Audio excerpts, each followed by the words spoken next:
C'est l'histoire de mon voyage raté, à l'heure même où je devrais prendre l'avion et que je me retrouve dans ma bulle à travail.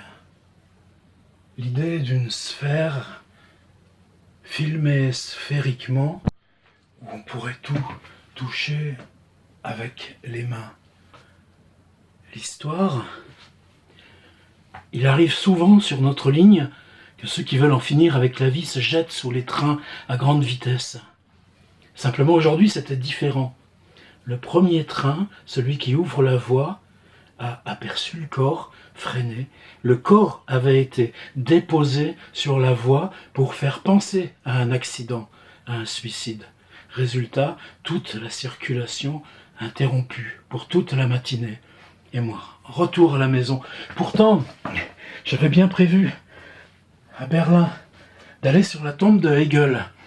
Je voulais emporter sur la tombe de Hegel Gilbert Simondon, imagination et invention. J'avais besoin de rejoindre ces univers.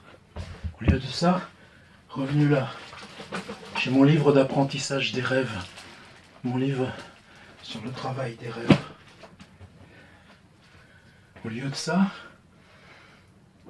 est-ce qu'on a besoin d'aller si loin, partout au monde, quand il suffit de rester chez soi, dans les livres, à condition de pouvoir toucher l'intérieur de sa tête partout sur les murs où on a mis les livres, et se consacrer à la fiction.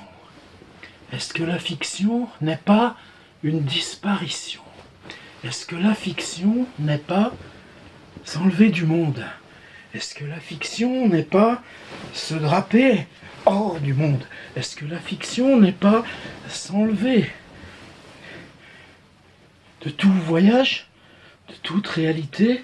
Est-ce que la fiction n'est pas rejoindre tous ces livres? Est-ce que la fiction n'est pas s'envelopper jusqu'à disparaître? Est-ce que la fiction n'est pas l'absence de soi dans le noir? Sinon, ce qui revient d'écriture.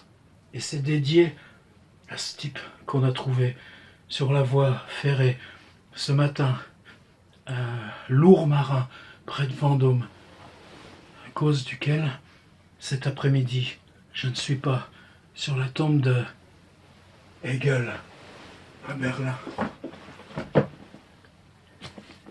Hegel.